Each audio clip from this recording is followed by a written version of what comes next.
بعد العسر يسرا ربنا أعلاك قدرا يا إمام الأنبياء أنت في الوجدان حي أنت للعينين ضي أنت عند الحوض ري أنت هاد وصفي يا حبيبي يا محمد يا نبي سلام عليك يا رسول سلام عليك يا حبيب سلام عليك صلوات الله عليك يا نبي سلام عليك يا رسول سلام عليك يا حبيب سلام عليك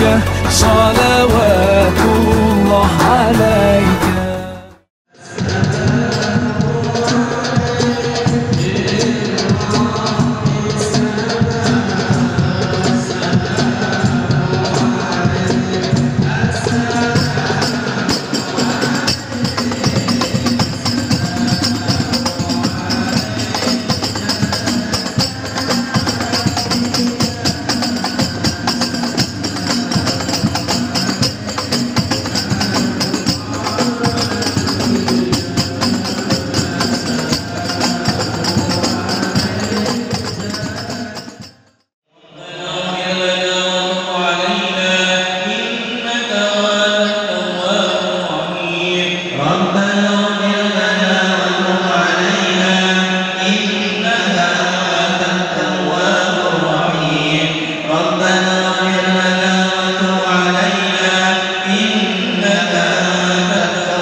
Lanjut ke acara yang selanjutnya, Mauidhah Hasanah dari pengasuh Pondok Pesantren Ulumuddin Abah Ki Haji Ali Murtado MA MSI.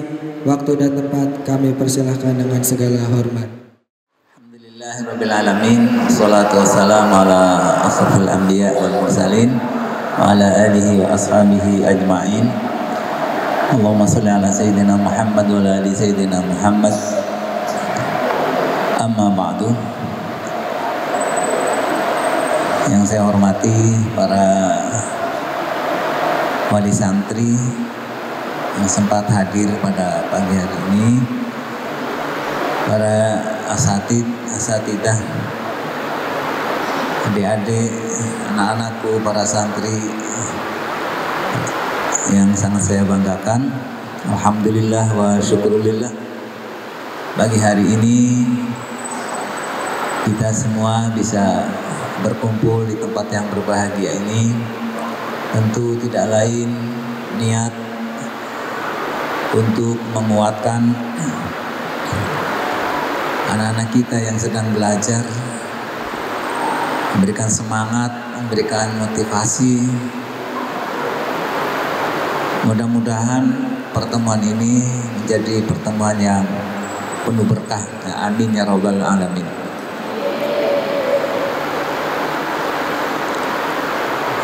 Sekarang tidak terasa kita sudah masuk di bulan Maulid. Kita masuk di bulan Maulid. Ya. Oleh karena itu banyak sekali nikmat-nikmat yang Allah berikan kepada kita semua ini. Kita layak bersyukur, terutama bagi para santriwan santriwati yang telah Allah pilih untuk menjadi orang-orang yang sedang disiapkan menjadi penghuni surga ya. Amin ya. Amin ya rabbal alamin. Karena Rasulullah bersabda bahwa tempat-tempat seperti ini adalah tempat-tempat majalisul dzikri atau tempat-tempat meningkatkan ilmu pengetahuan, berzikir kepada Allah itu sama dengan taman dari taman surga ya. Jadi yakin orang yang berada di sini adalah orang-orang yang Allah gerakkan, Allah pilih untuk nanti akan menjadi penghuni-penghuni surga ya. Amin ya rabbal alamin. Kita bersyukur ya, Allah telah memilih kita untuk berada di taman-taman surga seperti ini.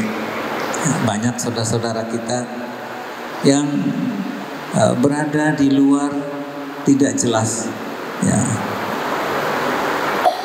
Gangguan, godaan, situasi, kondisi amat sangat berat yang dihadapi oleh generasi-generasi sekarang ini.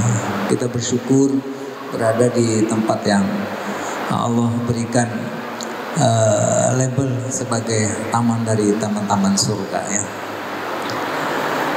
Oleh karena itu, Bapak Ibu yang saya hormati, itu secara singkat ingin saya sampaikan bahwa tidak lain, tidak bukan anak-anak yang sedang berada di pesantren ini, kita sedang mencoba untuk berikhtiar maksimal agar anak-anak kita ini tentu menjadi anak-anak yang dihiasi oleh akhlak-akhlak yang mulia ya. Akhlak itu yang pertama kepada Allah Subhanahu wa taala ya. Jadi terutama santri ya, terutama santri berakhlak kepada Allah Subhanahu wa taala itu tentu kita sedang belajar apa saja yang kira-kira perbuatan-perbuatan yang dicintai oleh Allah Subhanahu wa taala itu kita bisa biasakan di tempat ini ya. Bahasa kasarnya, ngapain kalau santri tidak sholat berjamaah, ngapain kalau santri tidak menyempatkan diri membiasakan sholat duha, ngapain kalau santri tidak mencoba belajar sedikit demi sedikit untuk bisa sholat tahajud walaupun satu salaman atau lebih, itu ngapain? Karena kita telah dipilih oleh Allah untuk menjadi orang-orang yang sedang disiapkan untuk menjadi penghuni surga. Tidak ada anak-anak ya yang tidak kangen dengan orang tuanya ya. Saya juga dulu pernah mondok bertahun-tahun ya, tetap kalau ketemu orang tua kangen, pengen pulang, nangis biasa.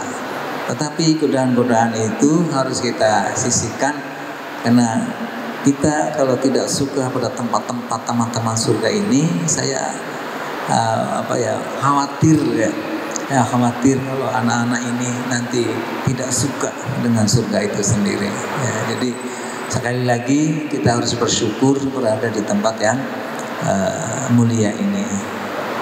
Dalam hadis sebutkan may yuridillahu bihi khairan yufaqihu fiddin. Barang siapa yang Allah akan hendaki menjadi orang sukses dunia akhirat, maka dia akan digerakkan hatinya, baik orang tuanya, anaknya, untuk senang belajar atau berada di tempat-tempat taman surga seperti ini ya. Mudah-mudahan adik-adik yang baru khususnya semakin mantap ya, semakin betah, semakin yakin bahwa adik-adik ini adalah anak-anak pilihan ya. Amin ya rabbal alamin. Itu akhlak kepada Allah Subhanahu wa taala. Yang kedua, akhlak kepada Rasulullah ya. Akhlak kepada Rasulullah itu kebetulan ini bulan Maulid ya.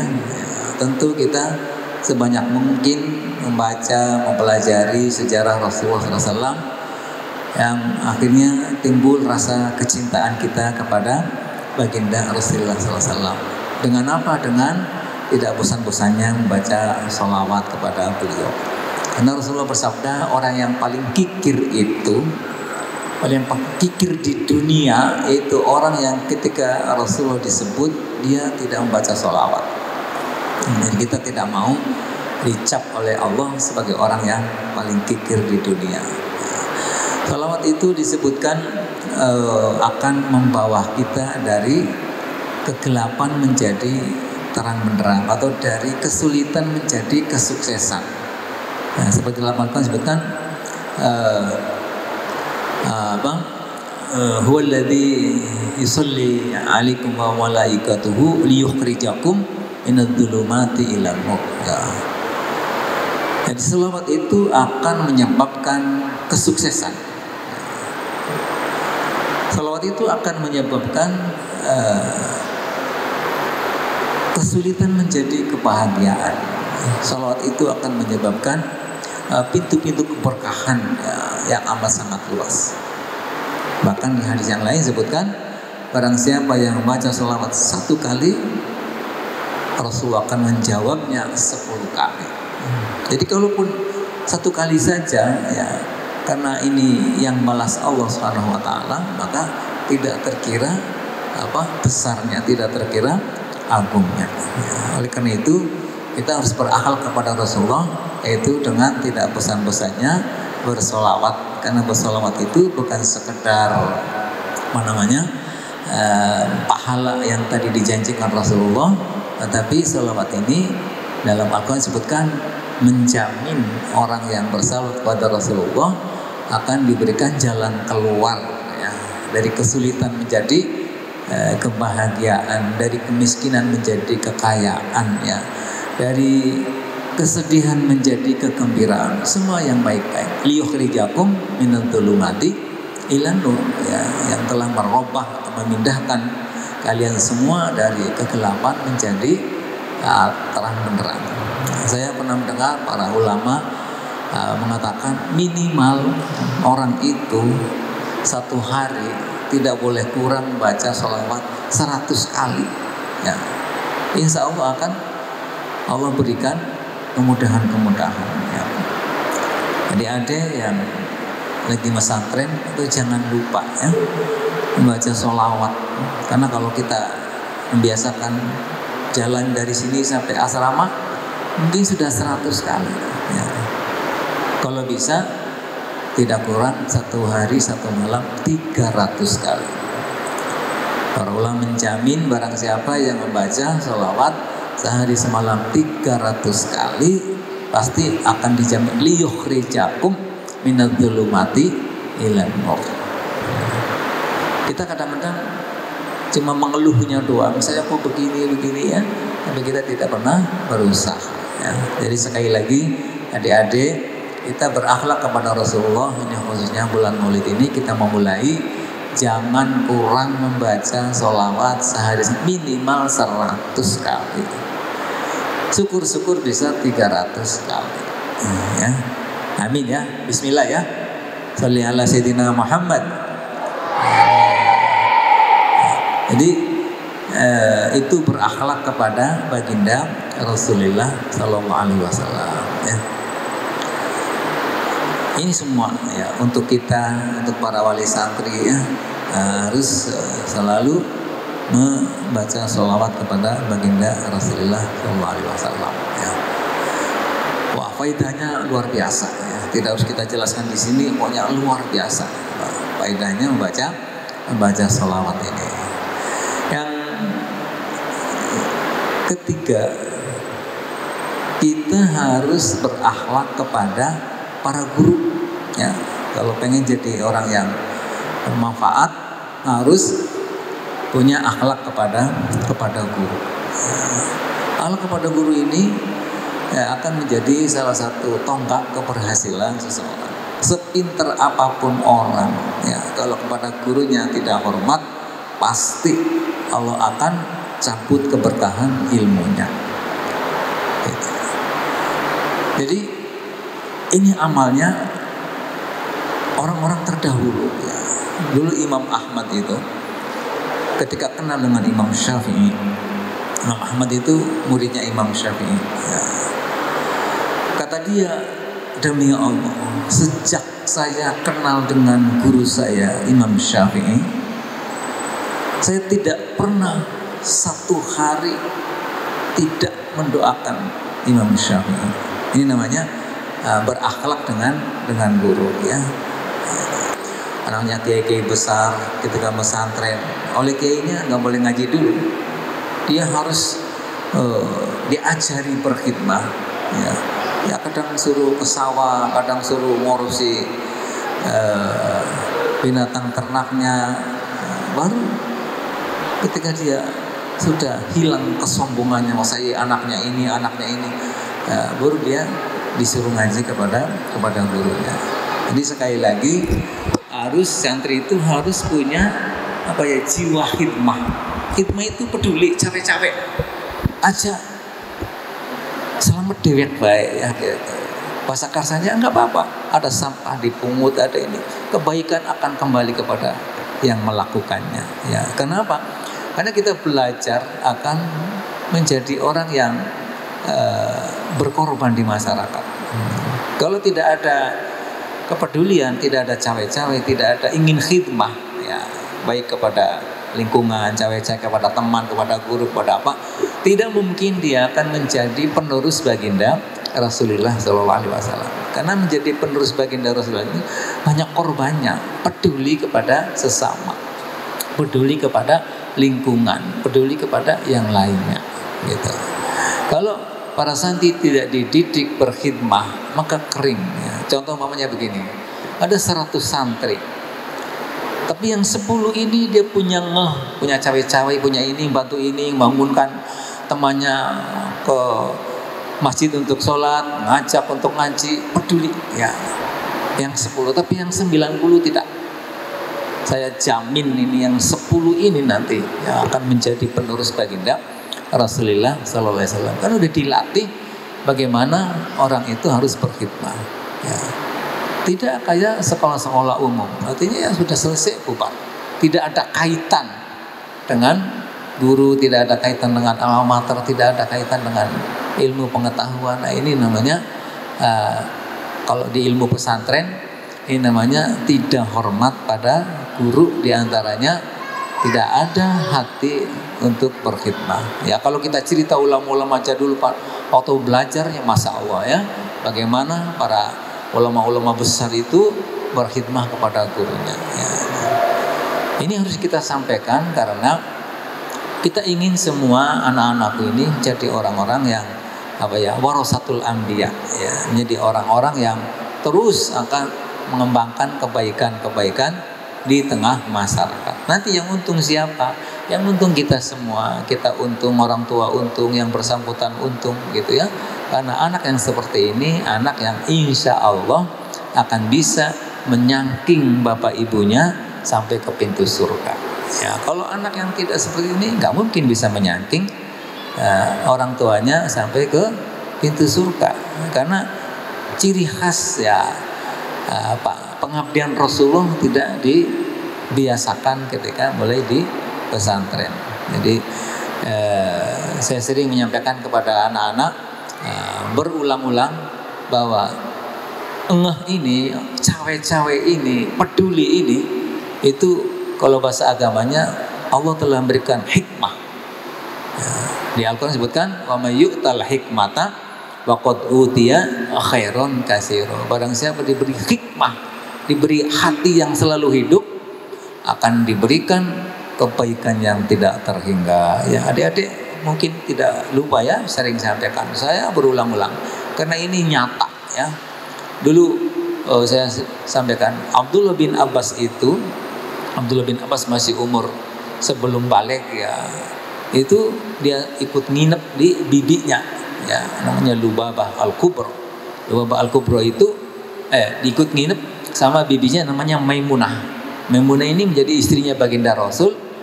Lalu Abdullah bin Abbas ini ibunya namanya Lubabah Al-Kubra. Lubabah Al-Kubra itu kakaknya Maimunah. Ketika dia ikut nginep di bibinya, atau ketika Rasulullah masuk ke WC, ya, qadail hajah, tidak membawa apa-apa karena WC-nya tidak ada selengkap seperti sekarang. Ini Abdullah bin Abbas kecil, ya, dia berpikir Rasulullah masuk ke WC, pasti nanti dia akan buka pintu, minta pertolongan sama yang lain, mengambilkan air, mengambil ini. Abdullah bin Abbas kecil ini dia punya punya cawe-cawe, punya rasa khidmah, ya, punya rasa peduli. Lalu dia nyari ember, taruh air, taruh ciduk, taruh anduk, ditaruh di depan pintu WC itu. Betul, beberapa menit berikutnya Rasulullah buka pintu, mau ngomong, tahu-tahu di situ yang dibutuhkan Rasulullah sudah ada semua. Akhirnya Rasulullah al-hajjah selesai, istinja, lalu keluar. Rasulullah aneh, kok ada orang yang ngerti perasaan padahal saya belum menurut. Rasulullah mengatakan, siapa yang naruh air di depan pintu WC itu? Dikiranya Maimunah istrinya. Nah, kalau yang menaruh istrinya pasti yang didoakan istrinya. Tapi kata Sri Maimunah, itu Abbas, Abdullah bin Abbas, anak masih kecil, belum balik ya. Kata Rasulullah, sini Abdullah bin Abbas ini, betul kamu yang menaruh? Betul. Lalu Rasulullah langsung mendekap dia. Rasulullah berkata, Allahumma faqihhu fid din wa 'allimhu ta'wil. Ya Allah, ini anak ini, pinterkan anak ini tentang agama, pinterkan anak ini tentang Al-Quran. Bagaimana selanjutnya Bapak Ibu? Tahu semua, tidak ada orang yang sepinter Abdullah bin Abbas. Abdullah bin Abbas mengatakan, tidak ada Quran yang turun satu huruf pun saya tidak tahu maksudnya. Karena didoakan oleh baginda Rasulullah Sallallahu Alaihi Wasallam. Lalu Rasulullah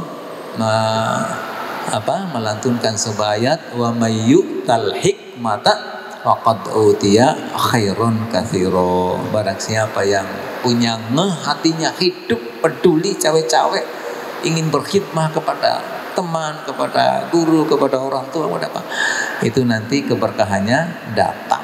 Jadi santri itu harus punya rasa berkhidmah ya kepada lingkungan yang ada, terutama kepada gurunya, kepada teman-temannya, kalau orang tuanya itu.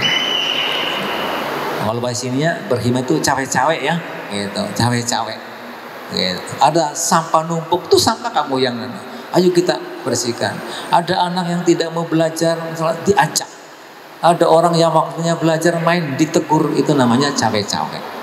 Ya, cawe itu nanti akan ada silah ruhiyah, akan ada hubungan emosional antara guru dengan santri, antara santri dengan asatidz, antara santri dengan santri lain. Itu akan ada silah ruhiyah, saling doa mendoakannya. Mudah-mudahan adik-adik itu harus berakhlak kepada guru itu diantaranya itu ya.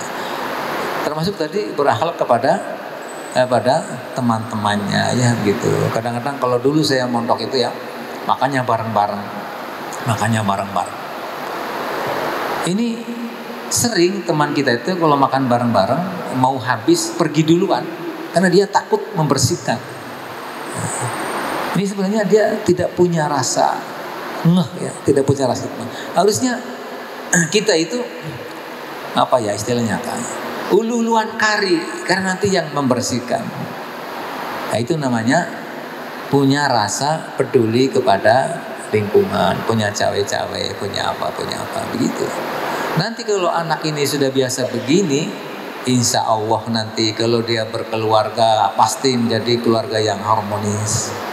Kalau dia di masyarakat pasti dicintai masyarakat. Kalau dia di mana saja pasti dia dijadikan ya orang-orang yang sangat simpatik begitu. Karena suami istri juga ya, Bapak Ibu ini ya, kalau nanti pada waktu mudanya membiasakan begini, sebenarnya suami istri itu tidak harus semuanya disuruh ya.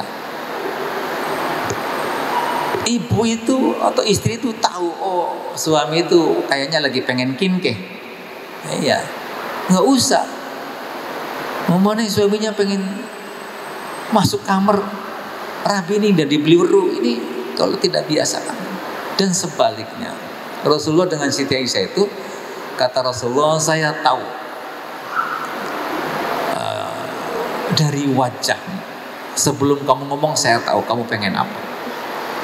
Siti Aisyah juga begitu, kata Siti Aisyah. Saya tahu apa yang sedang diinginkan Rasulullah, apa yang Rasulullah senang, apa yang Rasulullah tidak senang, saya sudah tahu. Sehingga berdua itu tidak harus ada, mengapa saya pengen jangan asam, kamu tidak buat jangan asam, tidak usah begitu.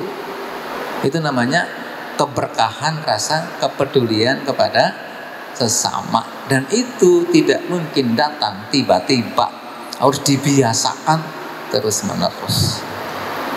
Ya, kata Rasulullah, ta'awwadu bil khairi fa innal khaira mu'awwad. Biasakanlah melakukan kebaikan, karena menjadi orang baik itu tidak ujuk-ujuk. Menjadi orang jahat juga tidak ujuk-ujuk. Gitu. Jadi kalau orang membiasakan perbuatan yang jahat, nanti lama-lama menjadi penjahat. Kalau orang membiasakan kebaikan, nanti menjadi orang baik. Gitu. Sebenarnya santri itu nggak usah dibilangin, Ya, santri itu kan lagi belajar bagaimana kita bisa wirai, jangan cak-cek, punya teman, punya apa. Itu nggak usah diomongin, karena kita sedang berada di tempat ini. Itu, ya, tidak ada. Saya selama mondok di mana-mana ya, tidak ada kayak itu melarang. Awas ya pelem nih jadi nggak ada. Itu. Tapi kita santri itu ya hati-hati juga. Ya, jangan dibiasakan, kan orang tuh kalau biasa menggampangkan barangnya orang, nanti lama-lama biasa sesuatu yang lebih jahat. Mohon ya. Jadi sekali lagi adik-adik santri itu ya, anakku harus membiasakan sesuatu yang baik ya. Itu harus punya khidmah, peduli, punya cawe-cawe gitu ya. Oh ini kayaknya nggak pantas ya, tidak usah disuruh. Oh ini kayaknya nggak pantas nih, tidak usah disuruh. Begitu. Nanti insya Allah adik-adik jika pulang pasti adik-adik bisa membaca bagaimana kedua orang tua kita gitu ya. Nah, nanti setelah ini harus ada akhlak bersama orang tua ya. Dengan orang tua juga harus ada akhlaknya. Tapi nanti nyambung dengan tadi. Kalau tidak dibiasakan kebaikan, nanti orang tua dianggap sama ya. Nah, dulu itu kalau duduk di depan orang tua bagaimana, kalau tidak punya akhlak ditegur. Bagaimana ngomong dengan orang tua, bahasa kasarnya bagaimana kalau naik sepeda di depan orang tua, itu ditegur. Ini orang tua harus kita hormati. Orang tua itu ganti pangeran ya ning bumi gitu. Orang yang tidak bisa bersyukur kepada orang tuanya enggak mungkin bisa bersyukur kepada Gusti Allah ya, gitu. Orang yang tidak bisa bersyukur kepada orang yang selalu berjasa kepada kalian, enggak mungkin akan bisa bersyukur kepada Gusti Allah yang tidak kelihatan. Jadi adik-adik ya, anak-anakku santri, biasakanlah ya mempraktekkan akhlak-akhlak baik dengan orang tua kalian. Di antaranya akhlak dengan orang tua kalian itu kalian harus mendoakan orang tua. Ya saya sering kan nyampaikan ya, doanya nggak usah macem-macem. Doanya kalau habis sembahyang macam 3 kali saja untuk orang tuanya. Rabbighfirli wali walidayya warhamhuma kama rabbayani shaghira. Rabbighfirli Gusti, moga-moga Engkau memberikan ampunan kepadaku, wali walidayya, dan memberikan ampunan kepada kedua orang tuaku. Lalu warhamni, berilah kasih sayang kepadaku. Kama rabbayani shaghira, sebagaimana orang tua kita mengurus kita dengan lemah lembut gitu. Itu diantara akhlak dengan orang tua. Nah, kalian kalau pesantren ya jauh dengan orang tua, cuma yang dipikirin sambangan baik, ya namanya tidak punya akhlak dengan orang tua ya. Paham ya adik-adik ya? Nanti sisipkan waktu untuk mendoakan kedua orang tuamu. Bahkan kata ulama, doanya anak yang jauh dengan orang tua Allah pasti kabul. Doanya orang tua yang jauh dengan anak pasti terkabul. Begitu.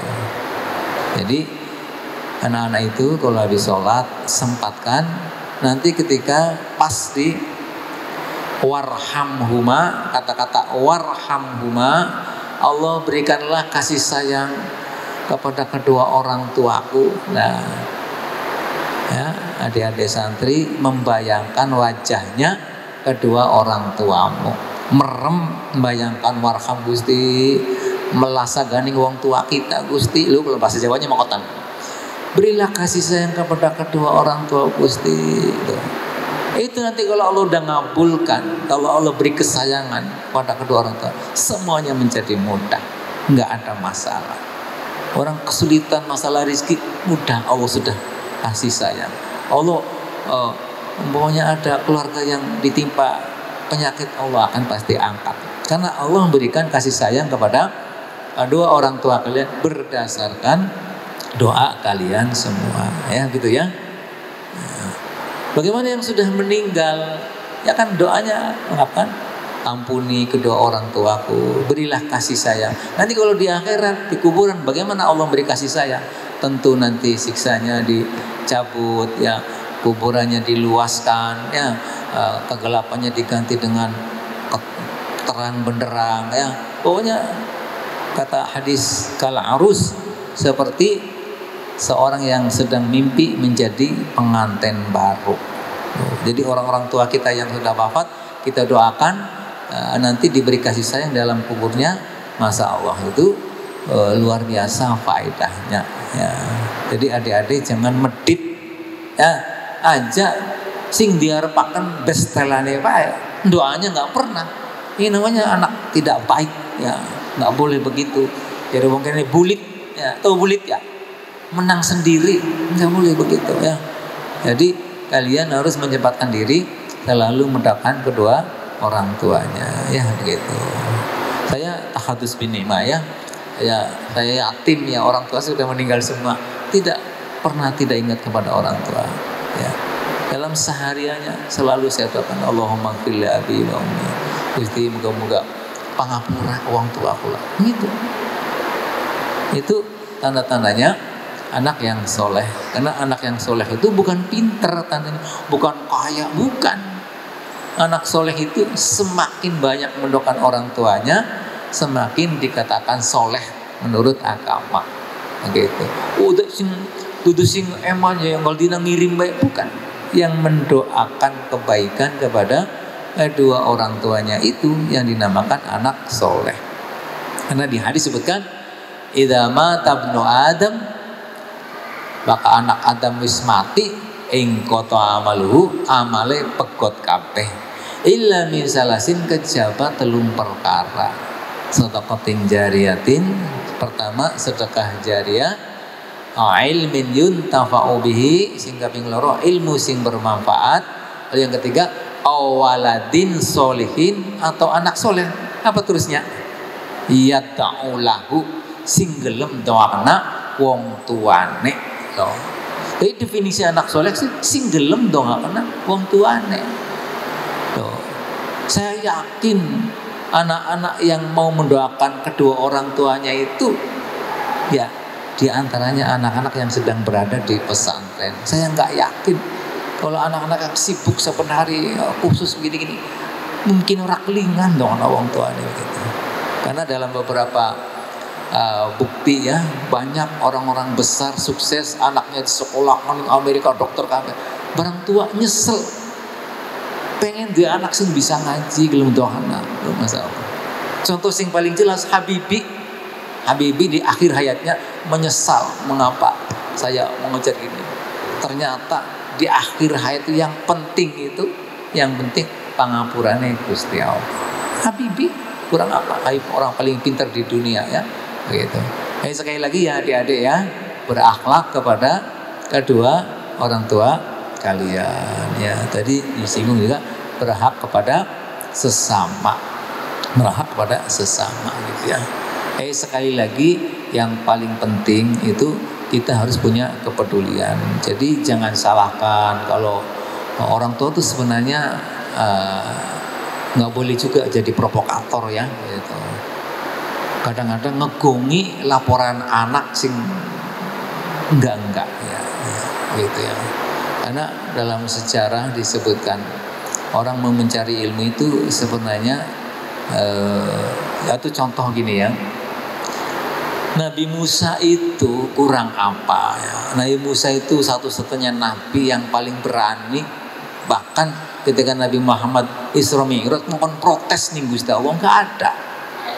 Nah, tapi ketika Nabi Musa nyari ilmu, bayangkan tuh ya, ketika Nabi Musa mencari ilmu, para Nabi Khidir gara-gara Nabi Musa ada sedikit kesombongan, ya dikisahkan itu Nabi Musa terkenal orang yang paling pintar. Lalu satu saat Nabi Musa mengatakan, silakan tanya, saya tahu semua, saya orang paling pintar di dunia. Kemana diringkes begitu. Lalu ada orang yang gembel nanya, Nabi Musa orang bisa jawab. Orang tidak boleh sombong. Akhirnya Nabi Musa kelabakan, dicoba oleh Allah karena dia merasa nggak ada orang pintar kayak saya. Tahu-tahu diperlihatkan kebodohannya oleh Allah Subhanahu wa ta'ala. Lalu Nabi Musa, wah saya ini ternyata masih bodoh, saya mau belajar lagi. Nah, di Al-Quran diceritakan di surat Kahfi ya, panjang lebar Nabi Musa akhirnya belajar pada seseorang yang bukan Rasul ya, yang sering dikenal dengan Nabi Khidir ya. Wajada abdan min ibadina atainahu sholiha ya. Udah cari kemana-mana. Nah, karena kata Gusti Allah nanti adanya di pinggir pantai, dia nyari kemana-mana, ya. Lalu dia ketemu dengan Nabi Khidir. Nabi Khidir itu memberi syarat, kalau kamu mau belajar kepada saya, kamu harus nurut dengan saya, ya. Harus begini, nurut semua. Kalau kamu nggak nurut, pulang. Siap. Nah, kamu nggak boleh banyak tanya. Kamu nggak boleh gini, pokoknya terserah saya. Gitu. Itu ceritanya dalam Al-Quran surat Kahfi ya, bisa dibaca semua orang. Ini bukan cerita mengada-ada. Ya. Nah, ceritanya Nabi Musa berangkat dengan Nabi Khidir. Sebelum diberi pelajaran, dicoba dulu bagaimana keteguhan dia agar dia menepati apa yang diaturkan oleh Nabi Khidir itu.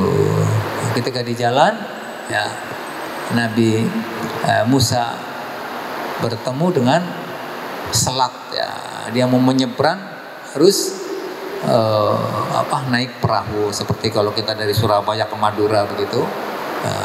Lalu nunggu perahu datang, Nabi Khidir dengan Musa nyewa perahu. Ketika di tengah jalan, udah di tengah lautan, perahunya dibobol sama Nabi Khidir. Nabi Musa kelabakan bu, di tengah lautan, kok perahu dibobolnya pasti kerem, pasti mati. Tapi kata ulama, yang tahu cuma Nabi Musa saja, penumpang lainnya tidak tahu. Gitu. Kata Nabi Musa, wahai guruku, mengapa kamu merusak kapal di tengah lautan? Nanti kita nggak selamat dong. Gitu. Apa kata Nabi Khidir? Tuh kan, saya sudah bilang, ajak aken ngomong. Lawan bahasa kasar, ajakin cocok lo gitu ya. Pasti yang itu ada. Akhirnya nggak kerem. Sampai di pantai, jalan lagi, ada anak-anak kecil lagi main. Ada ketuanya paling ganteng, paling apa? Polong gitu ya. Tahu-tahu Nabi Khidir mengambil anak itu dibunuh di depan Nabi Musa. Wahai guruku, mengapa kamu membunuh anak kecil tidak berdosa? Kok dipateni? Gimana sih guru ini kan itu? Jadi Nabi Khidirnya tuh kan. Jadi kita ajak kakek ngomong, wis dari milu baik. Begitu. Ini cerita di dalam Al-Quran ya. Sampai akhirnya dari Musa satu kampung ada kampung yang ingin ya, dia bertamu di situ, ingin numpang tidur, tidak ada yang mengizinkan. Lalu Nabi Musa dengan Nabi Khidir datang ke sebuah ya pojok kampung, ternyata ada rumah yang mau rusak. Akhirnya rumahnya dibangun oleh Nabi Khidir. Selesai Lalu Nabi Musa mengatakan, wahai guruku, mengapa kamu tidak cari majikan yang punya ini untuk mengambil upah gitu. Lalu Nabi Musa diberi penjelasan oleh Nabi Khidir dari mulai mengapa perahu itu rusak di tengah jalan, di tengah lautan, mengapa anak itu dibunuh, mengapa rumah yang sudah mau ambruk dibangun. Itu dijelaskan oleh Nabi Musa, ya, Nabi Khidir. Kata Nabi Khidirnya, ini semua perintah dari Allah Subhanahu wa Ta'ala. Perahu itu punya orang miskin, perahunya masih baru. Itu kalau lewat sampai ke sana, di sana tuh ada ada preman senengnya ngerampas perahu yang masih baru. Jadi saya rusak, saya beri cacat dulu. Nanti kalau sampai sana pasti tidak dirampas, kasihan orang miskin. Jadi Nabi Musa, oh begitu tah. Oh. Terus tadi anak yang saya bunuh itu anaknya orang soleh. Bapaknya anak orang baik semua. Ini anaknya ini dalam tulisan pengetahuan saya dari Allah, nanti akan menjadi anak yang bencoleng, nakal, kafir apa. Tinimbang nanti menyusahkan orang tuanya, saya bunuh sebelum balik. Gitu. Dan ini diperintahkan oleh Allah. Gitu. Di Al-Quran Ibu ya ini ya. Lalu yang ketiga, rumah yang reyot yang kita bangun itu ternyata rumahnya anak yatim. Orang tuanya pernah meninggalkan harta karun di bawahnya, nanti disiapkan untuk anaknya. Nah, akhirnya biar nanti tidak hilang, kita bangun. Ini semuanya di Al-Quran jelas, ceritanya runtut ya, begitu. Dengan sangat rapinya. Gitu. Jadi sekali lagi adik-adik ya, insya Allah kita ini para asatid ya, rapat ini, kumpul ini, ini semuanya untuk kebahagiaan kalian. Saben hari, saben apa, memikirkan kalian bagaimana kalian bisa menjadi orang-orang yang lebih baik ya dengan sebelumnya. Jadi insya Allah kita semua dengan asatid, dengan guru-guru asatid ini yang ada di pikiran kita bagaimana kebaikan untuk kalian. Ya. Maka saya berharap pada para wali santri, ayo bareng-bareng mengantarkan putra-putri kita ini menjadi putra-putri yang insya Allah ya sesuai dengan harapan Allah Subhanahu wa Ta'ala ya. Amin ya Rabbal alamin. Kita tidak mungkin sendirian, nggak mungkin ya. Kalau bahasa kasarnya ya kita sedang rewangi bapak-bapak, ibu-ibu ya gitu. Jadi ayo sama-sama, karena pendidikan itu bisa sukses karena 3 pilar ini saling mendukung, yaitu pertama orang tuanya, para asatid, lalu lembaganya. Ya, kita insya Allah ini pertemuan pada kali ini ya, ini sebenarnya pertemuan rutin sebelumnya tidak lain untuk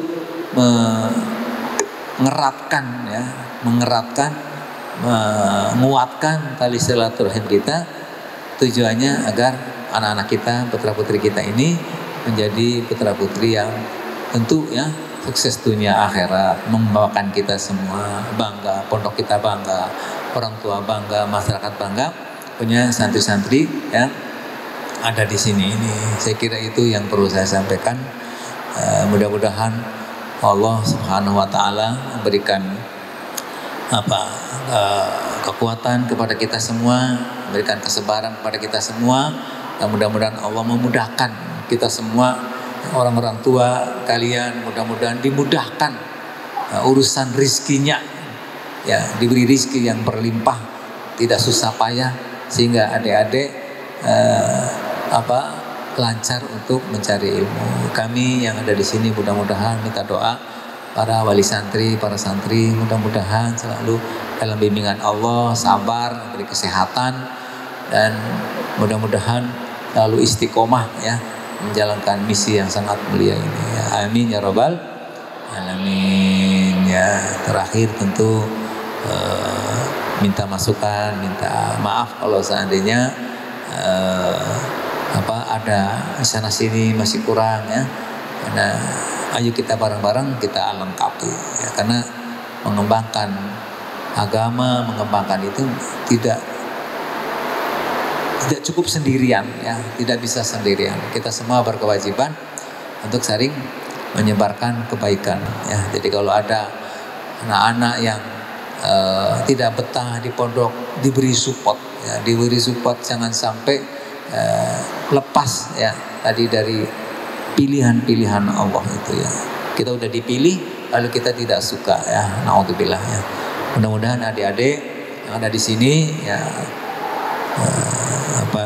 semakin istiqomah, semakin baik ya, semakin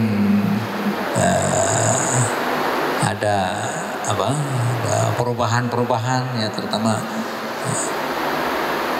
perilaku ya pada orang tua, pada agama, pada semuanya menjadi baik ya. Amin ya robbal alamin. Sekian saja dari saya. Allahumma biqil ahmad tarik. Wassalamualaikum warahmatullahi wabarakatuh. Acara demi acara pada pagi hari ini berjalan dengan lancar. Kami selaku MC memundurkan diri. Kurang lebihnya mohon maaf. Assalamualaikum warahmatullahi wabarakatuh.